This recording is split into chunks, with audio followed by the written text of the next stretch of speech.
You know, I think you have to remember one thing, man. I think it's just easy as a person to forget this. And I just would love to say this because you have such an amazing reach. Each of you, you and I included, we were born to do something great with our life. We were born to do something great with our life. And it's important to check in from time to time of what that current great thing is. And sometimes we think it's the big things. It's the people that are on both our shows. They've made this big movie, they've got this big song, they're this big thing. Who's greater? The man who helped my dad get sober, or the fact that maybe I've helped some people because my dad got sober? That one act was greatness in his life, that kind moment with another person that says, I can help you. Let me connect with you.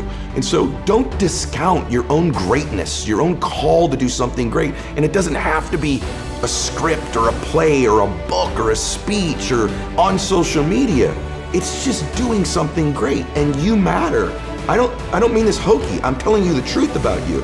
You matter. You were born to do something awesome with your life. Your family's supposed to do something great as a family.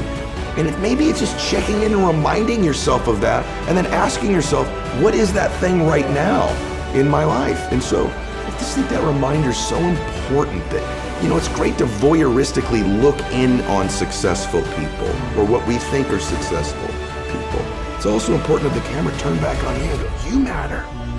You matter. You are great. And that's probably the most important thing we'd say today. Oh, gosh, man. Yeah, and, one thing you just clarified beautifully is that great doesn't have to be big, and big doesn't mean great, right? And I think we're so obsessed today. We are. In that to do something great, it has to be big, it has to be bold. When I think about myself, honestly, Ed, and I can say this to you because I think in these sessions and when we spend time together, you've heard my heart. I was one of those people who actually never believed I could do any of this stuff I've done. I never set out when I started and I was like, oh, one day I'm gonna be, I didn't have any of that. That's not how I'm wired. I was wired in I wanna serve. I want to serve whoever comes, whether it's 5 people, 10 people, I'm happy, I'll serve them. And as I started to do that, I got more confidence. Okay, now I want to serve larger groups. Okay, let me serve them. And then it was and I never believed at any point that there were these arbitrary, abstract goals of number one this. Those weren't how I set out. And so when I'm listening to you speak, I hope someone's out there thinking, Jay and Ed, I'm like you guys, where it's I don't vibe with all that motivation, this, I just vibe with the fact that I want to have a great impact, like the person that helped your father. Yeah, and you know what we've both found in our life too, just to give you insight from someone called me seasoned today. This is that the universe or God really prepares you to step into the next room when you step in with some faith. And so maybe it does start with 5 or 6 people, and maybe that's enough, but perhaps in that space you're in, there'll be a little door open. And if you step into that one, you'll find, I think we think, I have to have it all figured out. Wozniak's a good buddy of mine who started Apple. They didn't, they were a board company. They didn't know they'd be doing this someday. They stepped into the next space. And one thing I think we also want is an immediate result. And I talk about this in the book, maybe this will be the last little thing I'll share with you, but I went to a birthday party as I was writing the book, and it was for a young boy, and they had a piñata. We've all been to especially living in California, the piñata. And so what they did is they took each of these little guys, they blindfolded them and spun them around, and they're all dizzy and they're swinging and they're not even near the piñata. That's life. A lot of times you feel like, man, I'm blind. I don't even know where I'm swinging right now, but I'm swinging. And so each kid hit the piñata, and the candy didn't come out.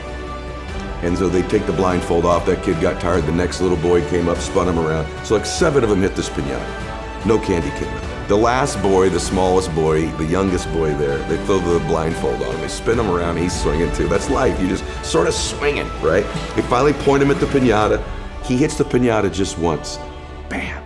All the candy comes out. And all the kids jump on and celebrate. And I'm watching that and I'm going, now who broke the piñata? Was it the last shot, or was it the cumulative blows of each of the shots on the piñata? Well, we all know the answer. It was the cumulative shots. Life's a lot like that, man. That we're taking shots, but we don't see any physical progress. But every one more we're doing is compound pounding progress. And in life, you have to be willing to buy into what is invisible progress.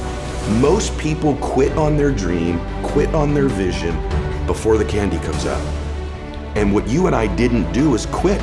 We just kept swinging. And eventually the candy comes out. The candy could be your bliss, your joy, your financial success, your notoriety, your contribution. But most people are hitting the piñata of their life and there's no evidence it's working. But the truth is there's a compound pounding effect in life that if you keep hitting your life's piñata, if you'll stick around, there'll be some candy come out.